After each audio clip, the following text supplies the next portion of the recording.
So, Pat, it's a pleasure to meet you. You're one of the most humble people in the industry. And I would say that, first of all, because you inspired me, inspired all the other people that are there.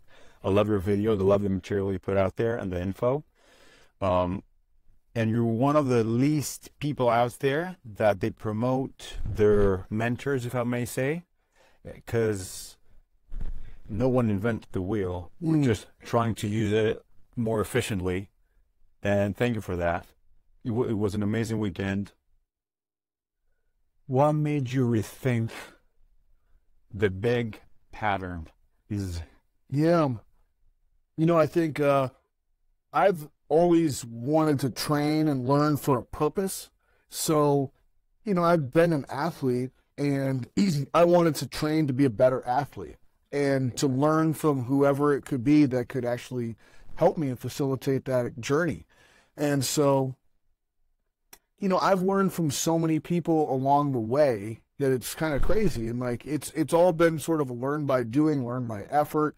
And so I think that what's been helpful is I've had a lot of different people from a lot of different backgrounds really, help me along the way with that. And, but at the same time, like, I think back to my family where I'm from, like, and they were always kind of like, well, like, look at what's in front of you. Like, use your own mind to look at what's in front of you. And my grandfather's favorite quote was, don't be a goddamn fool. Okay? You must have heard that more times as a kid than anything. Use your damn eyes and look at what's right in front of you and don't be a goddamn fool. as brother says, don't be an asshole. Yeah. And so I think that, there's some things where it's like people have, and I've learned a few topics in pretty good depth. And whenever you learn anything in pretty good depth, you kind of get to the point where nobody ever agrees on anything and nobody's quite sure. And there's some really good thoughts and theories, and they can oftentimes conflict with what everybody takes for granted and thinks they know about things. And I think that can be true in fitness and training and all this other stuff as well.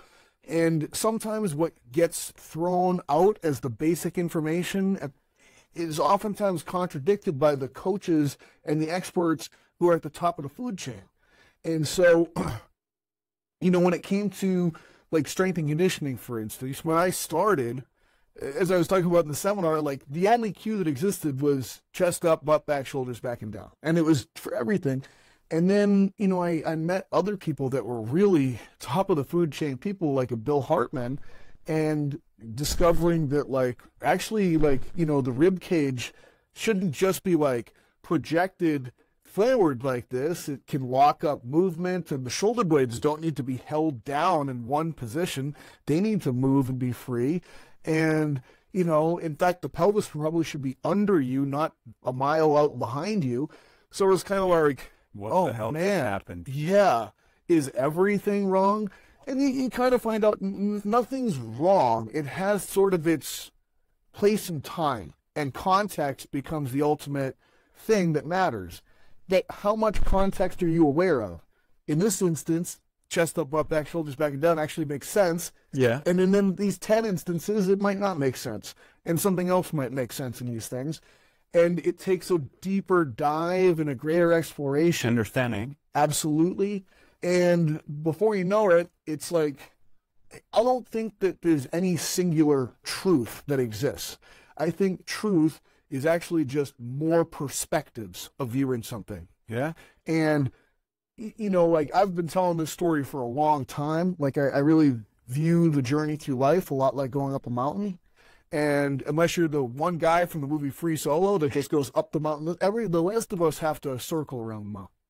And whenever you do that, what happens is there's kind of a nice side of the mountain where the sun's out and it's meadow-like, and then there's the other side, and it's always curled and rocky and craggy, and you slip on the loose rocks, and and you think that like you're never going to get past this bad side, but you do, and then you're over on the other side again. And then you find yourself circling and circling and circling.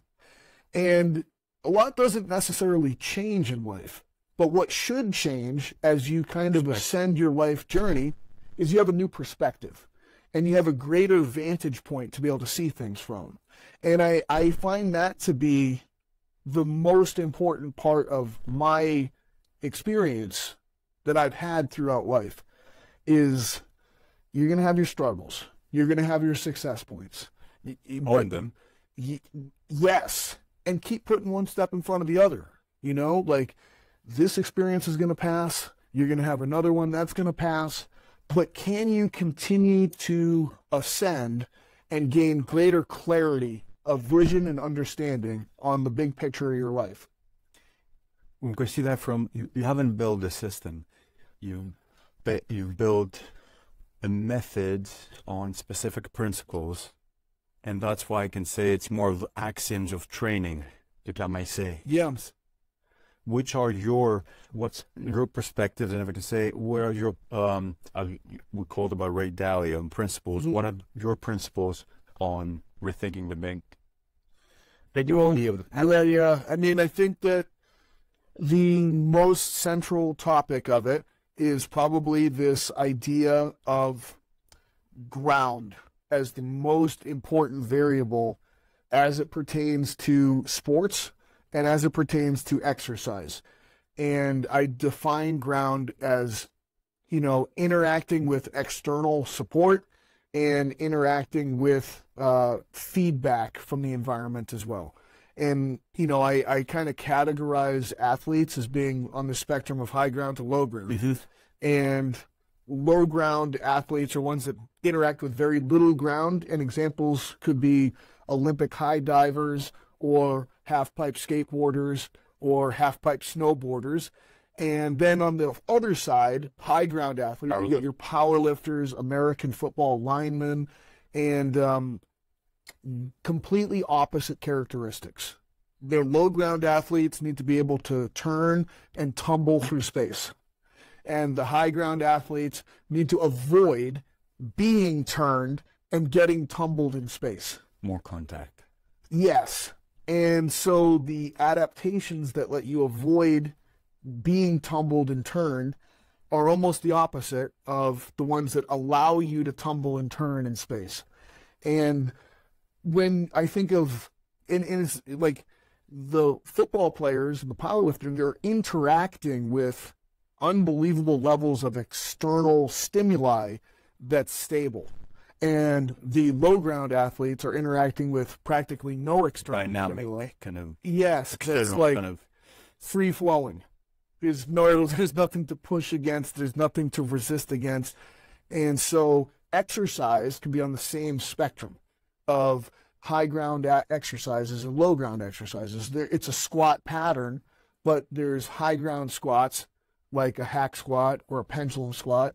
And then there's, you know, less high ground like a barbell. And there's moderate ground like a split squat. And there's pretty low ground like, you know, having your foot on top of an unstable surface or putting your back foot in a TRX. So there's this first spectrum of what the squat can mean in clicky circumstances that might make sense for different goals. And I just find that this idea of ground becomes sort of the unifying idea that connects the different forms of training and helps make them make sense so that I can give every person the appropriate stimuli that corresponds with ultimately what they're going to interact with and what matters to them. The simplified, the quintessence of fitness, of training, if I may say. Yeah. And it's revolutionary because you go against the tide in a way, if that makes sense. Yeah. And how we've seen it with people doing it, and they were all like kind of, wow. Yep. Started feeling things. And my question is, you said feel or real? Mm-hmm. And you've been in the industry for so many decades, and are people feeling, or are they actually training? It's right. Real? Yep. So this is a term that actually comes from the golf world, you know. And in the golf world, what happened was they got their hands on tracking systems.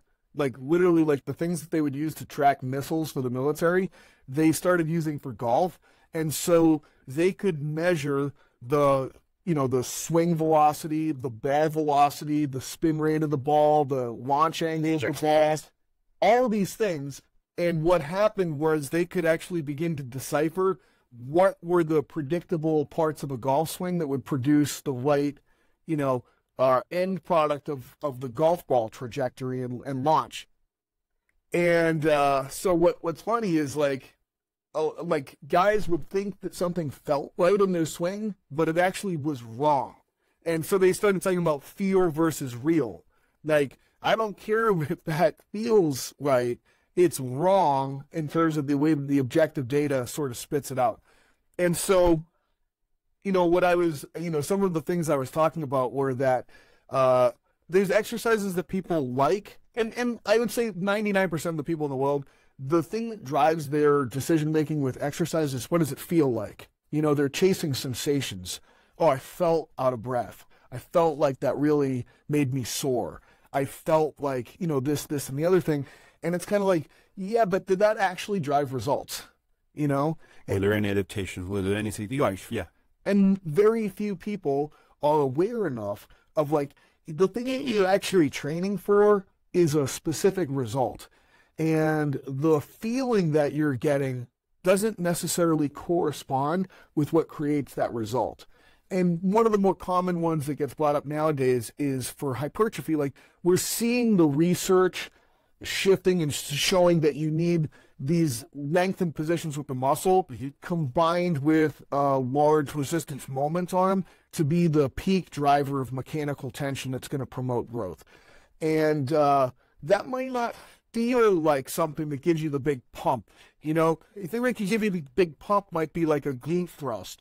That's a short muscle position when you're in a large resistance moment on them.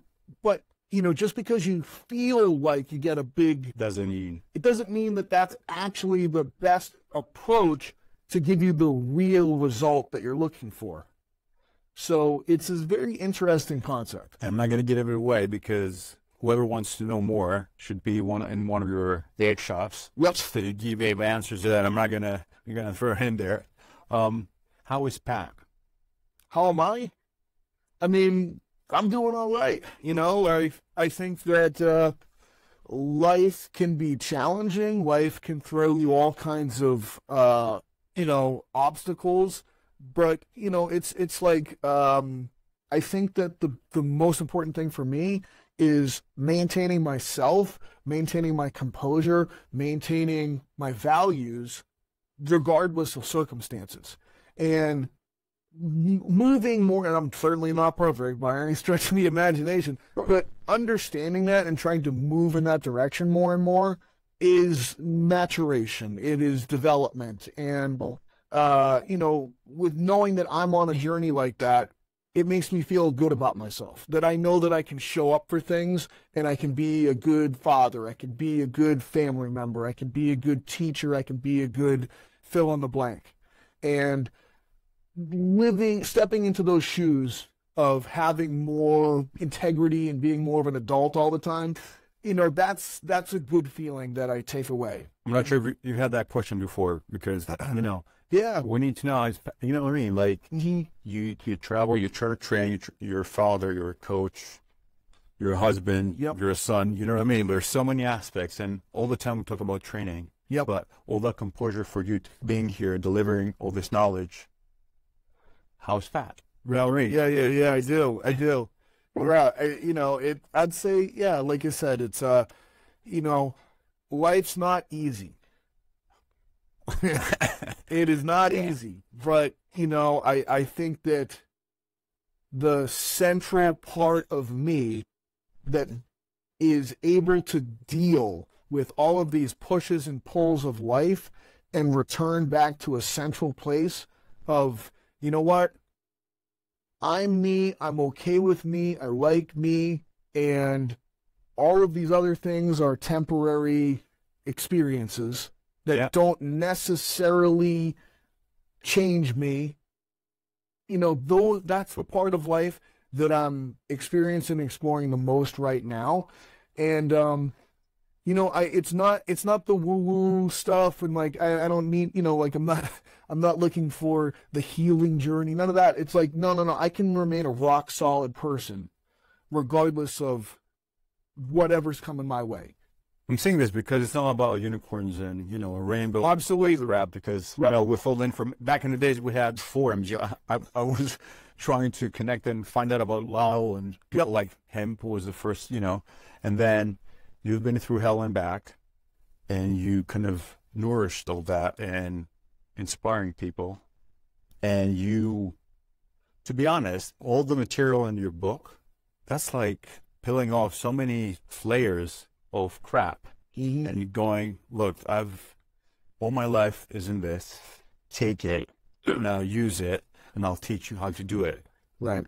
And you've sacrificed a lot of things, and that's what I'm going to say, because it's not, okay, just buy the book. People need to understand all the research, all the sacrifices, and everything you've done for it. Yeah. And it's not, and like, thank you. You know what I mean?